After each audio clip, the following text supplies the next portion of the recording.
wabarakatuh. Pemirsa sekalian yang berbahagia, pada kali ini saya ketemu dengan seorang profesional MC, Mas Kanja. Assalamualaikum Mas Kanja. Waalaikumsalam Pak Asep, sehat Pak Asep? Alhamdulillah. Terima kasih sudah hadir di podcast saya nih. Iya. Iya, Mas Kanja, saya mau bertanya tentang profesi MC terutama saat pandemi sekarang ini ya. Dulu kan event banyak, kemudian acara banyak, MC ini betul-betul sangat dibutuhkan. Nah, ini ketika masa pandemi kemudian event nyaris mungkin bisa berkurang ya. Bisa diceritakan Mas kondisinya Mas? Iya, jadi begini Pak Asep. Kalau misalnya kita ngobrolin tentang dunia MC, apalagi ini terkaitannya sama entertain ya. Banyak sekali perbedaan yang kita alami dari sebelum pandemi dan juga setelah pandemi. Betul. Terlebih di SOP-nya, gitu. Jadi kalau misalnya kita ngobrolin tentang all event, pasti yang biasanya kita ketemu sama banyak audiens, kita tugasnya adalah untuk meramaikan acara. Kita bertugas untuk bisa membuat acara itu gimana caranya untuk rame dan istilahnya seru gitu ya. Tapi di masa sekarang ini kita dituntut untuk bagaimana membuat acara ini sebisa mungkin tidak menimbulkan kerumunan, sebisa mungkin tidak menimbulkan keramaian gitu. Jadi tugas kita sekarang lebih harus untuk menjaga protokol kesehatan yang sedang berlaku dan membuat acara itu berjalan dengan sesuai prosedur yang ada gitu.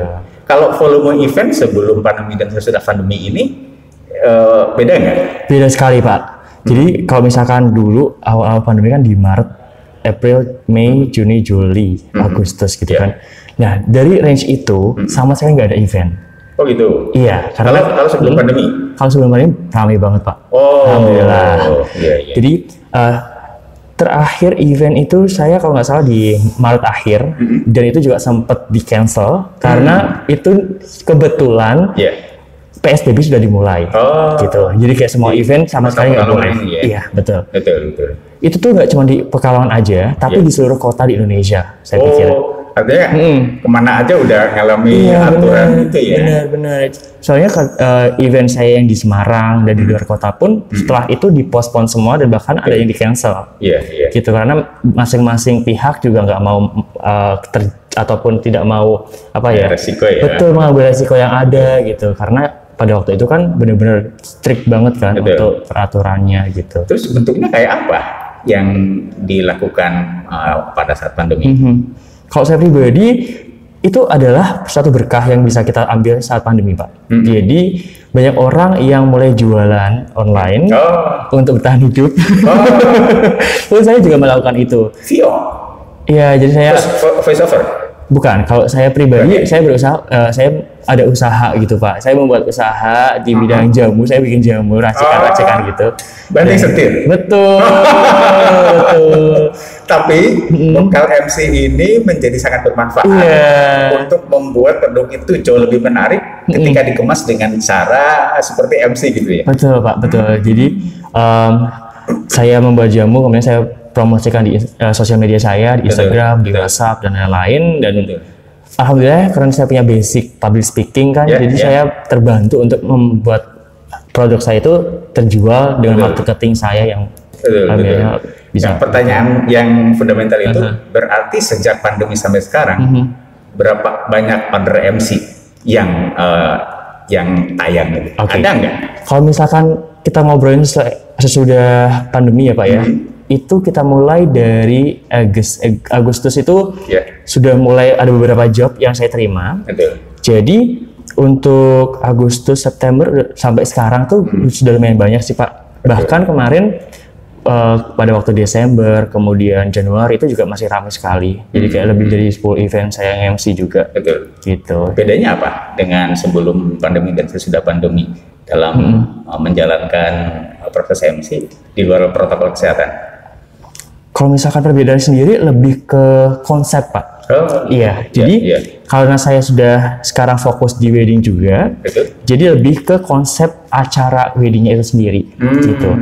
Yang biasanya ada acara akad, resepsi, kemudian ada after party, gitu. Nah kalau sekarang tuh lebih dominan ke akadnya aja, ataupun akad dilanjut ramah tamah, dan itu pun untuk konsep acaranya diusahakan tidak menimbulkan keramaian. Betul. Jadi kalau misalkan kita ngobrolin tentang konsep kan biasanya ada flash mob, Betul. ada lempar bunga, Betul. kemudian ada event-event games dan seruan lainnya gitu Betul, kan. kan? Iya betul. Jadi baik, ada baik. beberapa hal yang tidak diperkenankan apabila pemilik hajatnya itu juga nggak berkenan gitu. Betul. Berarti Mas Kanja menawarkan konsep yang sesuai dengan protokol kesehatan. Betul, Ya. betul. Tapi posisi MC kan tetap dibutuhkan kan? Yes, betul banget Pak. Ya, walaupun misalkan pandemi tidak pandemi, sebenarnya tetap dibutuhkan. Iya, betul. Karena yang arena acara ya yang ahli kan MC ya. Betul. Gitu. Tetapi akhirnya ketika masa pandemi ini, ketika request menjadi MC ini banyak, tapi Mas Kanja malah punya profesi baru ya, jualan jamu tadi ya. Iya, betul Pak. Bisa dijelaskan Mas, profesi tambahan ya akhirnya Iya, kan? benar. Ini jamu apa sih? Kalau saya bikin jamu kayak beras kencur, kunyit asam, iya dan itu saya jual sudah botolan dan ready to drink gitu Pak. Gitu. Bikinan sendiri? Betul. Saya pas awal-awal ya Pak, pas awal-awal saya jualan saya bikin gitu, saya mau kuning semua gitu loh Pak. Ya. Oh, mau menerangkan gitu, menjelaskan atau gimana? Karena ini saya kan peracik sendiri dan saya ngulek-ngulek sendiri kan, jadi kayak tangan saya itu kayak semuanya kuning gitu. Terus orang-orang pada nanya, "Duh, tanganmu kenapa kok kuning bla bla bla" gitu. Iya saya bikin jamu. Oh iya gitu. Itu di video ini nggak? Apanya? Di video ini nggak yang tangannya kuning proses pembuatan? Proses pembuatannya kebetulan enggak. Enggak ya? Iya, Well, jadi menarik kayak gitu. sudah- Iya.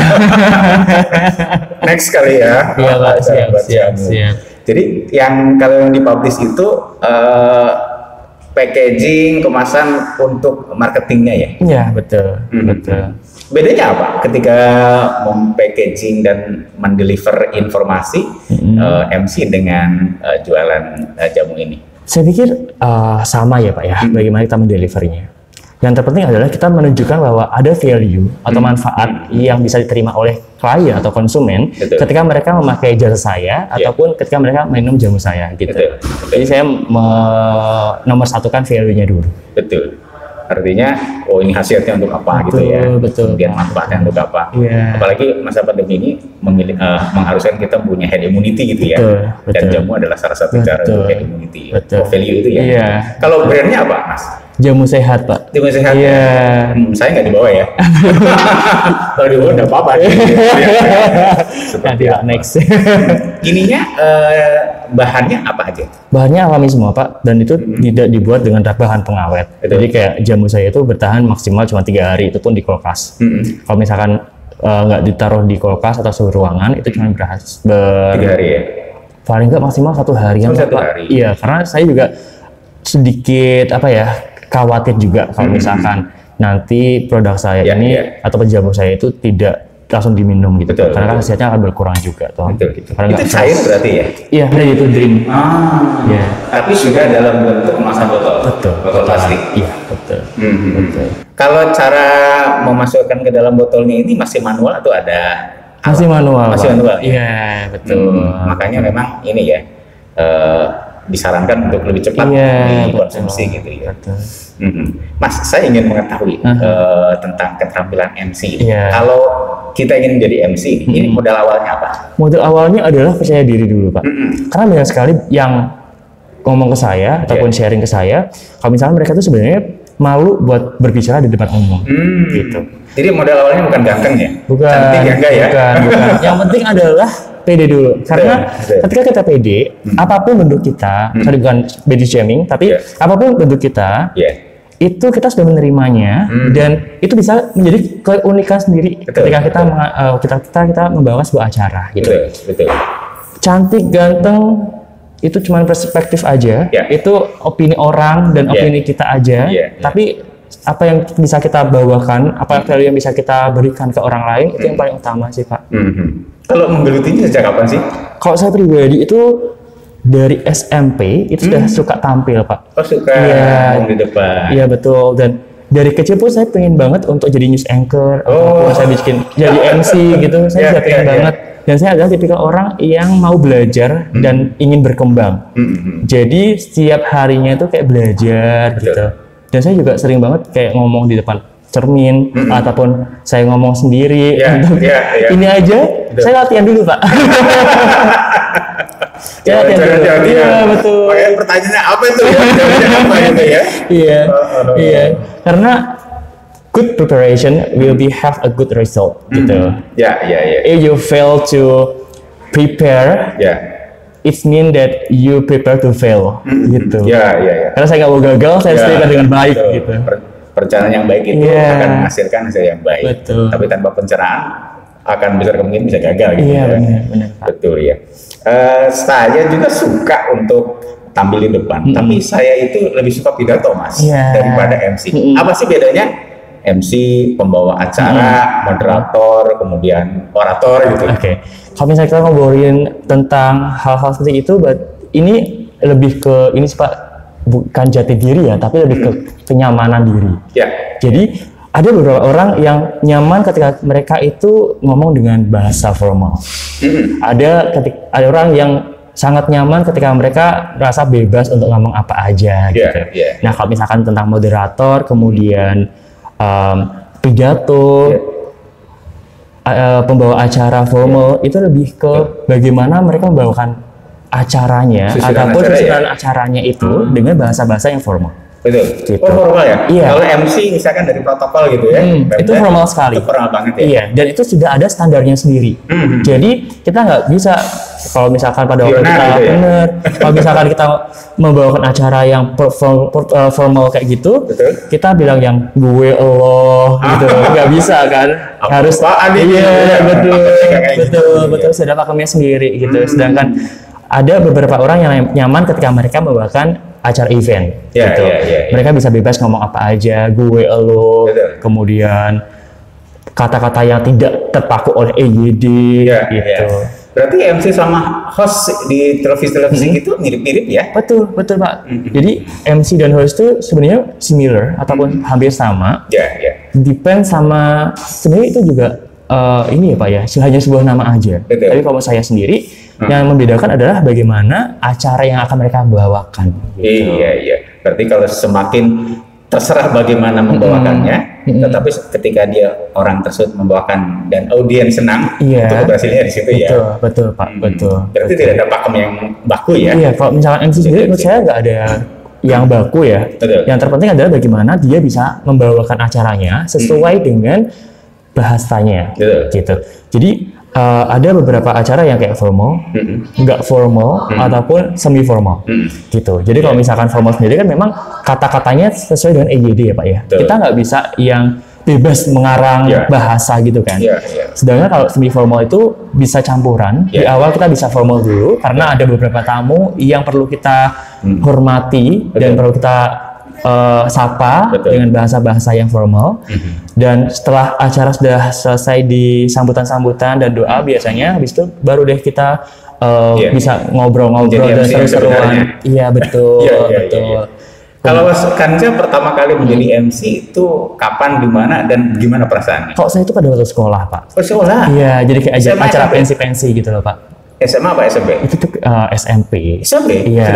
Sudah berani tampil? Betul. SMP sudah berani tampil Pak. Tapi sebenarnya saya itu tipe orang yang insecurean dulu karena sering kayak korban bully gitu. Iya betul. Jadi dulu sempat tidak bisa berkembang karena saya sudah memblok diri saya. Karena saya malu gitu loh kalau misalnya tampil di depan umum terus diejek-ejek, terus di cie-ciein gitu. Itu sangat malu Pak. Apalagi kalau saya jalan aja di depan orang banyak, itu saya insecure parah. Saya memilih untuk memilih jalan kayak berputar gitu. Tapi nggak ada orang. Iya. Sampai segitunya. Iya. Pada akhirnya SMP kelas 3 kalau nggak salah itu pada perpisahan juga ada kepercayaan buat kayak ngisi gitu, mau nggak mau karena permintaan guru. Akhirnya saya terima. Setelah itu juga sebenarnya keinsecurean itu masih berlanjut, tapi karena saya tipe orang yang mau berkembang dan mau belajar juga, ya at that moment saya mau nggak mau tetap aja perform gitu. Tapi saya itu ya ngurung lagi, malu lagi, gitu. Jadi kayak saya bisa menempatkan diri saya sesuai dengan porsinya yang ada. Aslinya introvert gitu ya? Iya, saya introvert banget, gitu. Jadi kalau harus bergaul ke banyak orang sana sini gituan, mungkin ya kalau nggak perlu amat enggak gitu ya? Iya betul Pak, betul. Jadi kalau misalkan pun saya habis MC, saya habis ada acara gitu Pak. Setelah ini sama teman-teman, sama banyak orang gitu ya, saya pada waktu di rumah akan di kamar kayak capek gitu loh Pak, tidur gitu. Betul, istirahat ya. Iya. Kalau orang lain kadang-kadang setelah capek juga masih menyempatkan untuk sana kemari. Kalau Mas Kanza ini membatasi diri, agak disiplin gitu ya. Enggak disiplin juga, tapi lebih ke bagaimana saya nyamannya pada saat itu. Gitu ya. Kalau capek ya tidur ya. Melakukan ini dan ini nyaman apa enggak? Iya, gitu ya. betul. Baik. Kemudian setelah SMP, SMA ini biasa, itu tawaran-tawaran MC ini dari mana aja? Dari mana-mana ya? Atau memproklamasikan diri sebagai profesional MC ini sejak kapan? Oke. Kalau misalkan kita ngobrol tentang saya MC itu dari SMP, tapi kayak mulai di job dan mendapatkan uang dari sana itu sejak saya kuliah. Iya, sejak saya kuliah. Jadi di situ pun saya cuma mengisi kayak pensi-pensi gitu Pak. Iya. Apalagi ketika saya pernah ikut duta wisata Kota Pekalongan 2014, dan dari sana saya juga punya link dan juga orang-orang bisa lebih mengenal saya sebagai MC gitu. Dan dari situ saya juga diberikan kepercayaan oleh Dinas Pariwisata untuk membawakan beberapa acaranya di Kota Pekalongan. Dan dari sana tumbuh kembang saya, karir saya di dunia MC itu semakin besar lagi. Iya. Gitu. Sekali MC dapat berapa tuh? Oke, dulu awal-awal saya ngisi itu kayak 250. Oh gitu. Dan sampai sekarang alhamdulillahnya adalah Pak. Japri aja. Ngomongin terus ya. Nanti Japri ya. Saya mengalami Pak bahwa saya itu benar-benar dibayar pakai kayak nasi box gitu.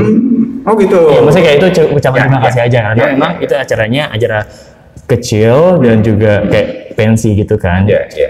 Jadi apalagi saya bukan orang yang profesional banget pada saat itu, dan saya masih istilahnya itu cuma dimintain tolong aja kayak gitu sih Pak.